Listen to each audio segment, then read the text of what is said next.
30 ದಿನ 30 blog series ನಲ್ಲಿ ಇದು ಫಸ್ಟ್ ಡೇ. ಎಲ್ರಿಗೂ ನಮಸ್ಕಾರ. ಇವತ್ತಿನ ಬ್ಲಾಗ್ ಒಳಗ ನಾನು ಸಿಂಪಲ್ ಡೈಲಿ ರೂಟೀನ್ ತೋರ್ಸಾತೀನಿ. ನಾನು ಬೆಳಗ್ಗೆ ಎದ್ದಿಂದಾನ ಫಸ್ಟ್ ಬಿಸಿನೀರ್ ಕಾಸಕ್ ಇಡ್ತೀನಿ. ಬಿಸಿನೀರ್ ಕಾಸಕ್ ಇಟ್ಟು ಈ ಕಡೆ ಫ್ರೆಶ್ ಅಪ್ ಆಗ್ತೀನಿ. ಫ್ರೆಶ್ ಅಪ್ ಆಗಿಂದ ಫಸ್ಟ್ ಒಂದು ಗ್ಲಾಸ್ ಬಿಸಿನೀರ್ ಕುಡಿತೀನಿ. ಬಿಸಿನೀರ್ ಯಾಕಪ್ಪ ಅಂದ್ರೆ ವಿಡಿಯೋ ಸಂಬಂಧ ಕುಡಿತಾಳ ಅಥವಾ ರೆಗ್ಯುಲರ್ ಆಗಿ ಕುಡಿತಾಳ ಅಂತ ನಿಮ್ಗೆ ಅನಿಸ್ಬೋದು. ಆದ್ರೆ ನಾನು ರೆಗ್ಯುಲರ್ ಆಗಿ ನೀರ್ ಕುಡಿಯಲ್ಲ, ಹಂಗಂತ ವಿಡಿಯೋ ಸಂಬಂಧ ನೀರ್ ಕುಡಿಯೋದಿಲ್ಲ.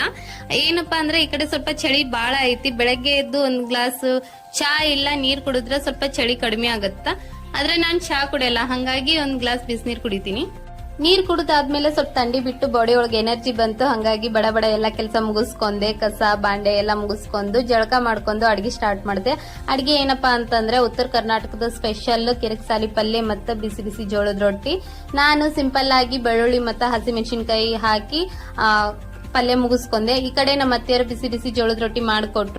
ನಾವು ರೊಟ್ಟಿ ಮತ್ತೆ ಪಲ್ಯ ತಿಂದು ನಮ್ಮ ಪಾಪಗೂ ಲಂಚ್ ಬಾಕ್ಸ್ಗೆ ಅದನ್ನೇ ಕಟ್ಟಿ ಅವನು ರೆಡಿ ಮಾಡಿ ಅವನು ಸ್ಕೂಲಿಗೆ ಕಳಿಸಿದೆ. ಈಗಲೂ ನಮ್ಮ ಅತ್ತೆಯರೇ ನಮ್ಗೆ ರೊಟ್ಟಿ ಮಾಡ್ಕೊಡ್ತಾರ. ಮದ್ವೆ ಆಗಿ 6 ವರ್ಷ ಆಯ್ತು. ನಾವು ಮಾಡ್ತೀವಿ ಅಂದ್ರೆ ಅವ್ರು ಬಿಡಲ್ಲ. ಸೊ ಇಷ್ಟಿತ್ತು ಇವತ್ತಿನ ಮಿನಿ ಬ್ಲಾಗ್. ನಿಮ್ಗೆಲ್ಲ ಇಷ್ಟ ಆದ್ರೆ ಲೈಕ್, ಶೇರ್, ಫಾಲೋ ಮಾಡ್ರಿ. Thank you for watching.